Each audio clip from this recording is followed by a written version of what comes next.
على سيد المرسلين أما بعد فأعوذ بالله من الشيطان الرجيم بسم الله الرحمن الرحيم الصلاة والسلام عليك يا رسول الله وعلى آلك وأصحابك يا حبيب الله الصلاة والسلام عليك يا نبي الله وعلى آلك وأصحابك يا نور الله صلى الله تعالى على محمد صلى الله عليه وسلم.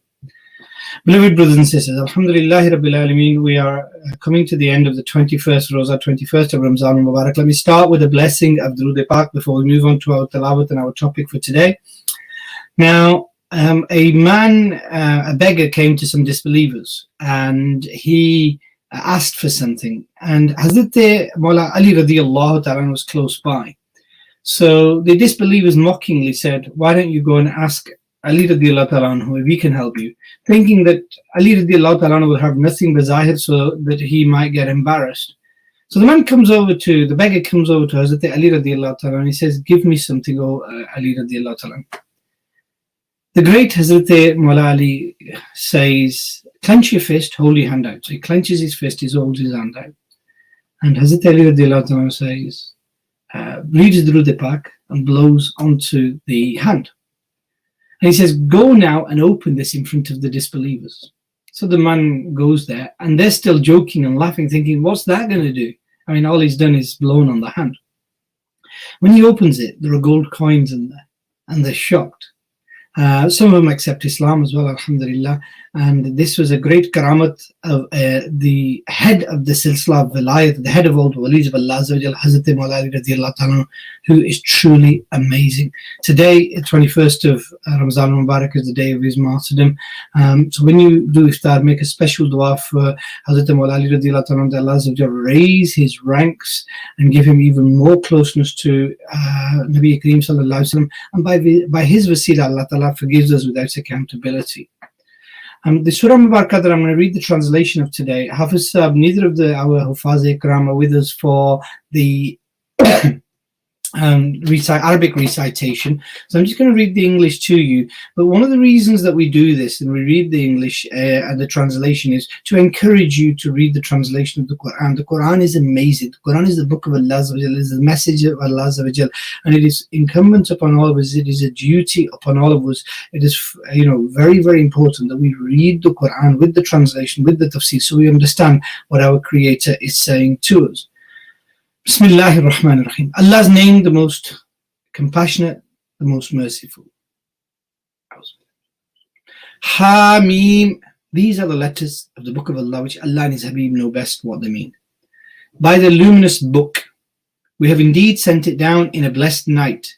Indeed, it is we who warn. In it are distributed all the works of wisdom.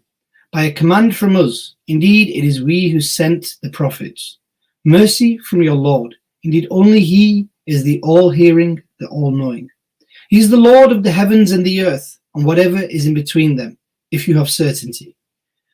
No one is worthy of worship except Him. He gives life and causes death, your Lord and the Lord of your previous forefathers. Rather, they, the disbelievers, are in doubt, playing. So you wait the day when the sky will bring forth a visible smoke, which will smother the people. This is a painful punishment. And in the tafsir, it refers to this smoke as one of the signs of judgment as well. They will say on that day, O our Lord, remove the punishment from us. Now we accept faith. How can it be a possibility for them to accept advice, whereas messengers who speak clearly had already come to them? Then they turned away from him and he said, he is a madman tutored by jinns. We remove the punishment for some days, and you will then do the same. Remember the day when we will grip with the greatest seizure. We will indeed take revenge. And we indeed tested the people of Fir'aun before them, and an honorable messenger, Sayyidina Musa alayhi salam, came to them, who said that, hand over the bondsmen of Allah to me. I am indeed a trustworthy messenger to you. And do not rebel against Allah Azza wa Jal. I bring to you a clear proof. And, said Hazrat Musa alayhi salam, I take refuge in my Lord and your Lord in this regard, that you stone me. And if you do not believe in me, so keep apart from me. So he prayed to his Lord that these are a criminal nation. We commanded him, take my bondsmen away at night. You will definitely be chased. And leave the river open as it is at different places. Indeed, that army of Pharaoh will be drowned. How many gardens and springs have they left behind? And crop fields and nice houses, and bounties wherein they were stress-free. This is how we did, and we made another nation their heirs to use and enjoy their goods. Sadaqallahul Azim. Amazing, amazing Quran. So much wisdom, so much hikmah, so much to ponder upon. May Allah give us the ability to read the Quran. Now, the topic of today that we've got is, and we've only got about 7 or 8 minutes, is Salah. But it's a particular topic in Salah. And I'm going to start with a beautiful narration, a story. Nabi Kareem sallallahu alayhi wa sallam was heading back from a ghazwa, a battle. And the beautiful companions were with Aka Kareem sallallahu alayhi wa sallam. And they stopped at a place to rest. And Aka Kareem sallallahu alayhi wa sallam appointed a Muhajir Sahabi and an Ansari Sahabi to keep watch over the Muslims. So they went onto a hill to keep watch from there. And they decided between them that instead of us staying up all night, both of us, why doesn't one of us sleep for a short time and the other one stay awake, and then we'll swap places. So the Muhajir Sahabi went to sleep and the Ansari Sahabi started to protect and guard. While he was doing that, he thought, well, I'm doing nothing, so why don't I do the thing that we enjoy most? Let's read Salah. Let's stand in the court of Allah and recite the glorious Quran.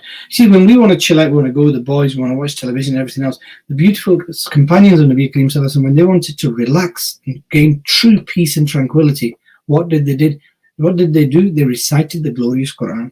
So this companion stands up in Salah and starts to recite the glorious Quran. Now, in the distance, an enemy saw him stood on a hill. So he plucked the arrow and he fired it at him. The arrow goes into this Sahabi. He doesn't flinch. He carries on standing there. The enemy thinks, that's strange. He then fires another arrow. The second arrow pierces his body, but no movement. He then takes the third arrow. When the third arrow hits, the arrows and the wounds are bleeding. This companion then goes into ruku, goes into sujood, does his salam, and completes his salah, and then wakes up his companion and says, this is what's happened. Now, upon seeing this, obviously they dealt with the threat. But then the companion said, why didn't you wake me up when the first arrow hit you? Why did you carry on whatever you were doing? And the companion, the Ansari companion, said something truly amazing. He said, in namaz, in my salah, I was reciting Surah Kahf Sharif, and I was enjoying it so much that I wasn't disturbed or perturbed by this arrow that had hit me, and I carried on. The second arrow hit me, but I still didn't want to stop the recitation of the Quran. I was so mesmerized by it. And it was when the third arrow hit, I thought maybe I would fail in the duty that Nabi Kareem sallallahu alayhi wa sallam had given me. And that's when I decided to complete my salah and wake you up. So this was the love that the companions had for salah. This is the great passion they had to stand in the court of Allah with full concentration, mesmerized in the beauty of the Quran and the love of Allah and the fear of Allah. Now today, for example, when we get in namaz, 101 thoughts go through our head. Now, whenever we are doing anything, we try to concentrate. But when it comes to namaz, we let our mind wander. And the shaitan also deceives us, but we don't try and control our mind. Hazrat Maulana Rum says that we're a bit like that person who went to read namaz and he had an egg in his pocket. And during namaz, he thought, right, and when I get home, I'm going to put this egg under the chicken. The chicken's going to hatch. They're going to bring out babies. The babies are going to then have their own chickens and own eggs. And this way I'll have a poultry farm. And once my poultry farm is big, I'll have cows and lamb and sheep and I'll have all sorts. And then I'll be a millionaire and I'll be really, really rich and I'll get married and I'll have children and everything else. And this is, and he actually broke his namaz because he said, when my children start misbehaving, I'll shout at them and say, stop doing that. And he said that loudly. And, he broke his namaz. And this is the hikayah, the example that Maulana Rum uses for us, because what we do is exactly that. We think about our daily routines, we think about our business, we think about our bills, we think about our children, we think about our sports, football, snooker, this and that. We think about what we read in the news. And all of this in Salah. Now, the shaitan is there to try and put you off, but it doesn't take a lot of effort when it comes to some of us, because we're ready and willing to go on that journey.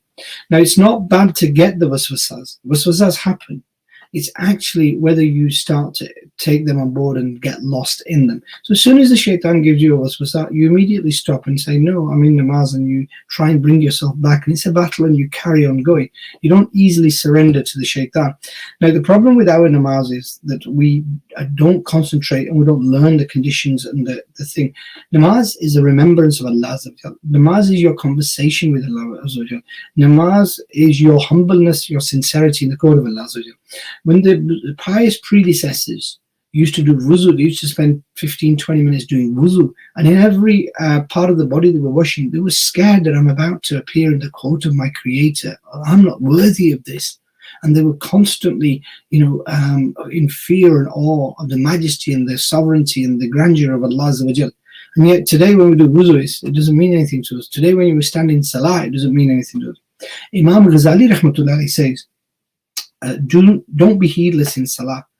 Prayer is modesty and humility. There are injunctions and prohibitions and blocks. And if a man doesn't refrain, the Nabi Kareem Sallallahu Alaihi Wasallam, the quote hadith of Nabi Kareem Sallallahu Alaihi Wasallam said, if a man does not refrain from thought of absence and evil things, it does not add but distance. There are two kinds of prayer of a heedless man. And Nabi Kareem Sallallahu Alaihi Wasallam said, there are many praying men who do not gain anything in their prayer except for fatigue and effort. Allahu Akbar. So it's like the example we used a few days ago for Rosa. Some people go hungry and thirsty, but they still look at the wrong thing on the internet. They play around with their phones and look at the wrong thing, look at filth, they watch TV, they pass time, they play games, and they don't read any Quran, they don't do any zikr, they don't come closer to Allah, they don't get taqwa, they don't get piety. And Nabi Kareem Sallallahu Alaihi Wasallam said, these people are the ones who gain hunger and thirst from their fast and nothing further. Because if they're not protecting their salah, they're not reading the Quran, they're not trying to become pious, what's the point? They're just putting a stop on their mouth. And in exactly the same way, when you're studying salah, if you're going to be doing the bodily actions, but completely ignoring your mind, then Allah doesn't need you to do that. If the entire world stopped worshipping Allah, it would not make one iota worth of difference to the grandeur, the greatness and the majesty of Allah and His power and His amazing status. And if the entire world fell into prostration, saying Subhana Rabbiyal A'la, it wouldn't make one iota worth of difference to the kibriyai of Allah. So when we worship for ourselves. Now, when you worship absent-minded, it's like saying, I'm facing the camera now, and you can see that I'm facing the camera, I'm talking to you, and it pleases you. But if I was to look away and try and talk to you at the same time, how bad does it look? And and when you're in direct conversation with somebody, if you turned away, it would be considered very rude. And now, isn't that what we do when we're in salah? We're in the court of Allah. Allah knows what is in our hearts. Allah knows our thoughts, our mind, everything. Even the nuances of our thoughts that we don't know subconsciously, Allah knows them. And so when our mind wanders in salah, Allah knows our thoughts. And so think of it like a conveyor belt where you've got lots of things, lots of thoughts that have been presented in the court of Allah. Now, the good thoughts that are there, thinking about the great blessings of Allah, thinking about the great power of Allah, the might of Allah, the greatness of Allah, His kibriyai, His great names, His great attributes, thinking about the Makkah Park, thinking about the Kaaba Sharif, thinking about Madinatul Munawwarah, thinking about Nabi Kareem Sallallahu Alaihi Wasallam. All these are great thoughts in namaz. Trying to stand exactly like Nabi Kareem Sallallahu Alaihi Wasallam, try and concentrate, try and understand the translation that you're reading. This is true salah. What we do is we get lost in our own desires. Fasting is to control the desires. Zakat is to control your greediness and your miserliness. So you're giving in the way of Allah. In exactly the same way, salah is there to help you concentrate, to bring you in connection with Allah. And if you ignore that and don't do that, then what is the use of that salah? So this is why we've all got to learn this skill. Every time you stand in salah, think, I'm going to stand with concentration. Beforehand, try and get rid of all the thoughts of your head. Stand in namaz and Allahu Akbar, and before my creator, concentrate. Try and learn the faraiz, the sharaid, the wajibat of namaz, and try and concentrate. And try and learn the translation of salah as well. And then it'll be better for you, because you'll be able to concentrate better. I'm going to finally leave you, I think we've got perhaps a few minutes left. Hazrat Sayyidina Hatim bin Asam rahmatullah alayhi visited a Wali Allah, Hazrat Asim bin Yusuf Muhaddis rahmatullah alayhi, and they were talking about Salah, and he said, how should you read Salah? And Hazrat Hatim bin Asam rahmatullah alayhi replied that when time for Salah comes, I perform wudu with all perfection and go to the place where I have to offer my Salah. When time for Salah approaches, I step onto the prayer mat and stand in such a manner that each joint is properly adjusted into place. Then I stand for Salah, visualizing the Kaaba in front of me, Maqam Ibrahim by the side of me, imagining my feet upon the bridge of Salat, while standing, believing Allah Azza wa Jalla is aware of my apparent and inner thoughts and everything in my heart. Paradise is to my right, hell is to my left, Israel alayhi salam is close behind me, and thinking that this may be the last Salah of my life, I say Allahu Akbar with full sincerity and devotion, and then start recitation with profound concentration and contemplation. When I perform ruku and sujood in the utmost humbleness and begging Allah Azza wa Jalla, I finish my Salah with humility and fear. The listener said, okay, Sayyidina Asim rahmatullah says, Hatim, do you really offer your Salah in this way? And I said that Hatim rahmatullah replied, I've been offering my Salah like this for 30 years. Subhanallah. So this is what we need to do. We need to concentrate in Salah. Time for dua. Allahumma salli ala Sayyidina Mawlana Muhammad wa ala ali Sayyidina Mawlana Muhammad wa ashabi Sayyidina Mawlana Muhammad wa barik wa sallam sallam. Ya Rabbana, Ya Rabbana, Ya Rabbana, Ya Rabbana, Ya Rabbana, Ya Arhamar Rahimin, Ya Arhamar Rahimin, Ya Arhamar Rahimin, Ya Allah, Ya Allah, Ya Allah. Ya Rabbi Zulal, accept this fast from us. Ya Rabbi Zulal, accept all the good deeds we have done during it. Ya Rabbi Zulal, forgive all the sins that we have done during it. Ya Rabbi Zulal, give us the ability to stand in your court with humbleness, sincerity, and full concentration, and let us give us the maximum benefits from namaz, and increase your love and the love of your beloved Habib sallallahu alaihi wasallam in our heart. Ameen bi jahi Nabi Amin sallallahu alaihi wasallam. Sallu ala al-Habib sallallahu ta'ala ala Muhammad sallallahu.